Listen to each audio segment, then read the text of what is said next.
आगरी सेनेच्या 40व्या वर्धापन दिनाला अभूतपूर्व प्रतिसाद, हजारो कार्यकर्त्यांच्या घोषणांनी ठाणे दणाणले। ठाणे, दिवंगत लोकनेते राजारामजी साळवी यांनी स्थापन केलेल्या आगरी सेनेचा 40वा वर्धापन दिन सोहळा शनिवार, दिनांक 1 ऑगस्ट रोजी ठाण्यातील गडकरी रंगायतन येथे अभूतपूर्व उत्साहात व जल्लोषात पार पडला। राज्यभरातून तसेच मध्य प्रदेश आणि उत्तर प्रदेशातून हजारो कार्यकर्त्यांनी उपस्थिती लावत आगरी सेनेच्या एकजुटीचे दर्शन घडविले।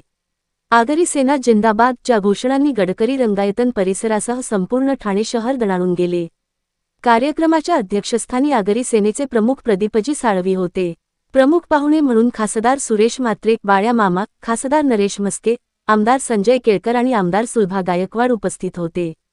महिला आघाडी प्रमुख मनीषा पाटील, युवा आगरी सेना प्रमुख राहुल साळवी, मध्यवर्ती समितीचे पदाधिकारी, जिल्हा प्रमुख तसेच विविध आघाड्यांचे प्रतिनिधी मोठ्या संख्येने उपस्थित होते। कार्यक्रमाची सुरुवात सनईच्या मंगल स्वरांत, फटाक्यांच्या आतषबाजीत आणि पारंपरिक स्वागताने झाली। दिवंगत राजारामजी साळवी यांच्या कृत्रिम बुद्धिमत्ता AI तंत्रज्ञानाद्वारे साकारलेल्या आवाजातील आगरी सेनेच्या 40 वर्षांच्या वाटचालीवरील माहितीपटाने उपस्थितांना भावुक केले। त्यानंतर सर्वांनी उभे राहून दिवंगत राजारामजी साळवी यांना श्रद्धांजली अर्पण केली। छत्रपती शिवाजी महाराजांच्या पुतळ्यास तसेच लोकमान्य टिळक आणि अण्णाभाऊ साठे यांच्या प्रतिमांना पुष्पहार अर्पण करून दीपप्रज्वलन करण्यात आले। यावेळी दिवंगत राजारामजी साळवी यांच्या तैलचित्राचे व पूर्णाकृती पुतळ्याचे अनावरण करण्यात आले। कार्यक्रमात उपस्थितांना आगरी सेनेची प्रतिज्ञाही देण्यात आली। यावेळी बोलताना खासदार सुरेश म्हात्रे यांनी आगरी समाजाच्या प्रत्येक न्यायलढ्यात आपण प्रदीपजी साळवी यांच्या खांद्याला खांदा लावून उभे राहू, अशी ग्वाही दिली। खासदार नरेश म्हस्के यांनी बा. पाटील यांच्या नावासाठी सुरू असलेल्या आंदोलनाला पाठिंबा देत जंतरमंतरवरील आंदोलनात सहभागी होणार असल्याचे जाहीर केले। आमदार संजय केळकर यांनी भूमिपुत्रांच्या प्रश्नांसाठी आपण कटिबद्ध असल्याचे सांगितले, तर आमदार सुलभा गायकवाड यांनी आगरी समाजाच्या प्रश्नांसाठी आगरी सेना ही प्रभावी संघटना असल्याचे सांगून कायम सोबत राहण्याचे आश्वासन दिले। कैलास पाटील, मेघनाथ पाटील आणि चंदुलाल घरत यांनीही समाजप्रबोधनपर विचार मांडले। अध्यक्षीय भाषणात प्रदीपजी साळवी यांनी समाजातील मतभेद विसरून संघटित होण्याचे आवाहन केले। युवकांनी शिक्षण, उद्योग व स्वयंरोजगाराच्या क्षेत्रात पुढे यावे, सर्व आगरी संघटनांनी एकत्र येऊन बा. पाटील यांच्या नावासाठी सुरू असलेल्या लढ्याला बळ द्यावे आणि 2029च्या निवडणुकीत आगरी समाजाची संघटित ताकद दाखवून द्यावी, असे आवाहन त्यांनी केले। लढाऊ समाज आहे आणि ह्या जिल्ह्यात 5 जिल्ह्यांमध्ये त्याचा प्रभाव लय आहे आणि आता साळवी साहेबांनी जे आम्हाला आदेश दिलेले जाण्यापूर्वी त्यांचा मिशन होता 2029चा 2029चा मिशन आगरी सेनेचा एका झेंड्याखाली सर्व संघटना आगरी सेनेच्या ज्या आगरी समाजाच्या आहेत ते त्यांचे एक विचार होते आणि त्या सगळ्या संघटना एकत्र आम्ही 29 पर्यंत करण्याचा प्रयत्न करू। हा 40वा वर्धापन म्हणजे आमची परीक्षाच आहे एक प्रकारची। ही जर याच्यात जर आम्ही नापास झालो, कारण का बरेचसे साळवी साहेब गेल्यानंतर आगरी सेनेचं काय असे राजनीतीमध्ये उमटलेले विचार होते। आज सगळ्यांना दाखवण्यासाठी आमचे आगरी सेनेचे बहुजन समाजाचे सगळे आपले मंडळी इथे आलेले आहे। जसे पंढरपूरला वारकरी जातात पंढरीला, तसेच हे 1 ऑगस्टला जवळजवळ 40 वर्षापूर्वी आता जवळ येत आहेत। आता आपल्याला तुम्ही बघितलंच असेल, तर ह्या ज्या गोष्टी आहेत हे साळवी साहेबांचे जे विचार आहेत, कारण का साळवी साहेबांनी मला विचार मांडायला सांगितले। आज मी काय भाषण वगैरे करणार नाही। साळवी साहेबांनी जे विचार मला सांगितलेले जायापूर्वी 15 दिवस अगोदर आणि 15 दिवस अगोदर त्यांनी जे विचार सांगितलेले ते लोकांना मला सांगायचं आहे। आज पुढची वाटचाल पहिला सगळं एका झेंड्याकडे आणण्याचा त्यांचा एक संकल्प होता। त्यांनी जे अर्धवट काम टाकलेलं आहे ते आम्हाला पुढे न्यायचं आहे। दुसरी गोष्ट म्हणजे जे ही संघटना साळवी साहेबांनी जर 86 साली काढली अन्यायाच्या विरुद्ध लढण्यासाठी, जिथे अन्याय होईल तिथे आगरी सेना असते।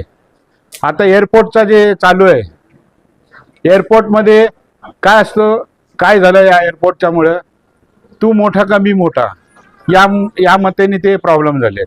ही जर आगरी सेनेची लढाई लढली असती तर एका झेंड्याखाली जेव्हा येईल ते 29 पर्यंत आम्ही नक्कीच दिवा पाटलांचं नाव तिथे लावू।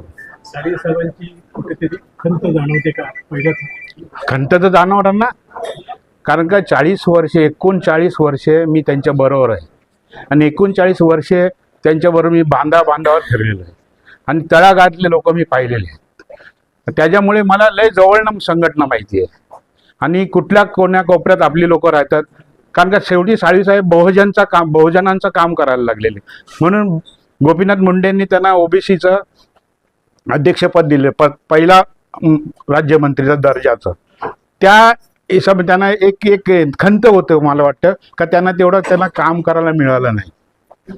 त्यांचे जे पावलं आहेत त्यांच्या पावलावरनं आम्ही अखंड आगरी सैनिक बहुजन समाज त्यांच्याबरोबर चालणार. तर त्यांचे विचार आणि कार्यपद्धती चालणार आहे का? 100%. आता तुम्ही बघालाच, मी विचारेन तुमच्या समोर या सगळ्या जे आलेल्या लोकांना साळवीसाहेबांच्या विचारांना चालणार आहेत का नाही ते पब्लिकच तुम्हाला सांगेल चालेल का नाही. मी सगळ्यांना विचारणार आहे आज का साळवीसाहेब जेव्हा गेले आणि ते अगोदरच त्यांनी ॲक्च्युली गेले नाही आमच्यातून, ते आमच्यातच आहेत. पूर्वी ते एक राजाराम साळवी होते, आता अनेक राजाराम साळवी झालेले आहेत. माझ्या धरून सगळे तुमचं पत्रकार पण झालेले आहेत, कारण का तुम्ही पण त्यांच्या सहवासात होते एवढ्या वर्ष. ह्या ज्या गोष्टी आहेत ते प्रॅक्टिकल लढायचे आहेत, प्रॅक्टिकलमध्ये बोलायचं. केळकर साहेबांना माहिती आहेत, बाल्यामामांना माहिती आहे, कारण का त्यांचे विचार हे आम्हाला, आमच्या समाजाला आणि बहुजन समाजाला पुढे नेणार. नाही, आगरी सेना आणि 40 वर्ष एखादी संघटना 40 वर्ष चालवणं हेच मोठं कर्तृत्वाचं काम आहे.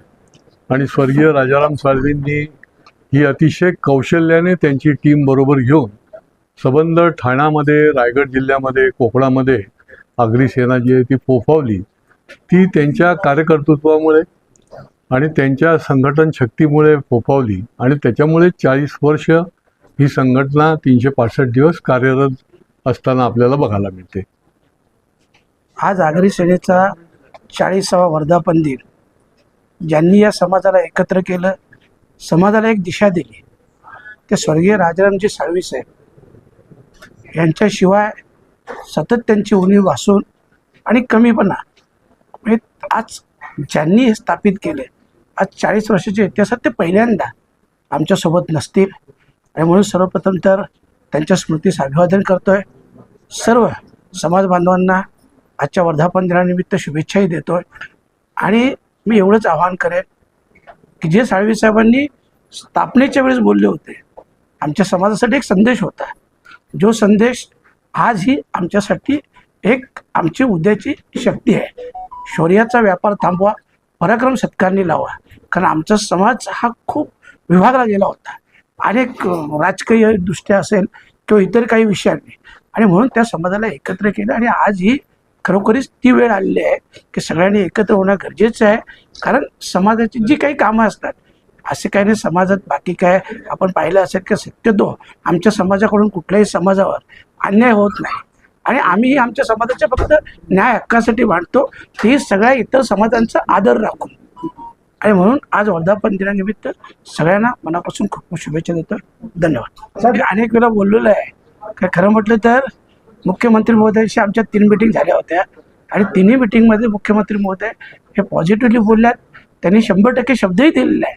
परंतु आता हा विषय दिल्लीवारी असल्यामुळं आम्ही आता येत्या 5 तारखेला दिल्लीला जंतर मंतरवर बसणार आहोत. माझं सगळ्यांना आव्हान असेल, आमच्या केळकर साहेबांना आव्हान असेल की साहेब आपण नक्की या.